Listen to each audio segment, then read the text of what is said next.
West uses Putin's birthday to ramp up demonization and personal attacks. But despite all the baseless allegations, reality is stubbornly resistant to imperialist propaganda. The London Times revealed new depths of shamelessness in a recent attack on President Vladimir Putin, using the Russian premier's 70th birthday as its excuse.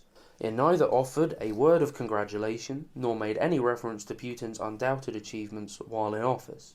Instead, in an article with as much substance as a spirit-level bubble, it relied on inflammatory suggestion to foment emotional outrage in its readers. From the article, Putin at 70, Isolated, Irrational, and Fearing for His Health, by Mark Bennett, 6th of October, 2022. To compensate for the lack of any basis in reality to his wild allegations, the author prefixed them with words like appears, likely, and perhaps. All in all, the article was a prime example of the way influence is exerted over readers via familiarity. Good old times. And the sources that were cited in the article, Tatiana Stanovaya, Ksenia Torstrom, Abbas Galiamov, and Farida Rustamova, are wholly unreliable. Stanovaya founded the R-Politic Political Analysis Service in 2018, which is openly sponsored by every imperialist government. St. Petersburg-based opposition politician Torstrom recently launched a petition calling on Putin to resign for high treason. Galiamov, a speechwriter for Putin during the first years of his presidency, is now funded by the Philadelphia Foreign Policy Research Institute. Rustamova's independent journalism has been backed by the BBC and the US-based Wilson Center. These are not the voices of the Russian people. Frankly, the Times should be embarrassed. President Putin might prefer to spend his birthdays in the peace of the wilderness with his friend.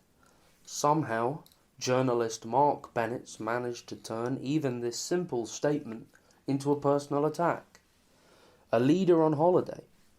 Never mind the fact that a British reader would be pushed to remember a time when Boris Johnson wasn't on one. Hang on a second. Is this really an article about Boris Johnson, but they've replaced his name with Putin's? Liz Truss has escaped to a permanent holiday. Maybe this article isn't really about Putin or leaders at all. Meanwhile, the Times' assertion that President Putin is isolated, sick, and alone is not only false, but dangerously misleading to Western policymakers, who are encouraged to believe their own oft-repeated lies and turn reality on its head. Likewise, the deluded assertions that Russia's economy is buckling under the weight of Western sanctions, or that Putin is the leader responsible for making reckless nuclear threats.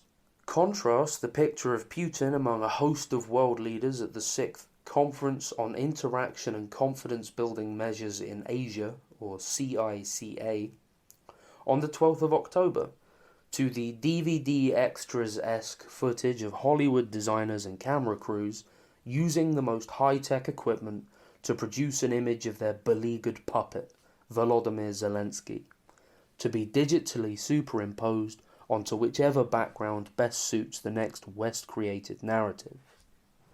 Or contrast the United Nations General Assembly's latest call to end the US embargo on Cuba, 184 for and 2 against.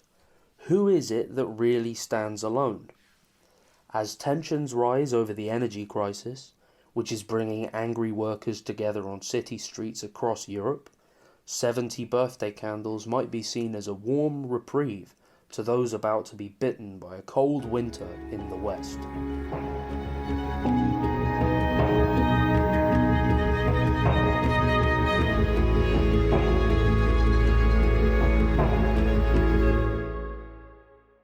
Thanks for listening to Proletarian Radio.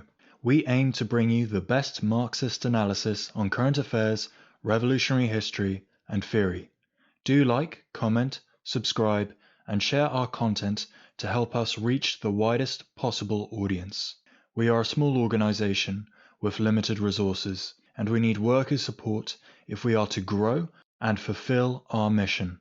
If you are able to make a one-off or regular donation, no matter how small, please visit our website at thecommunists.org and register as a supporter.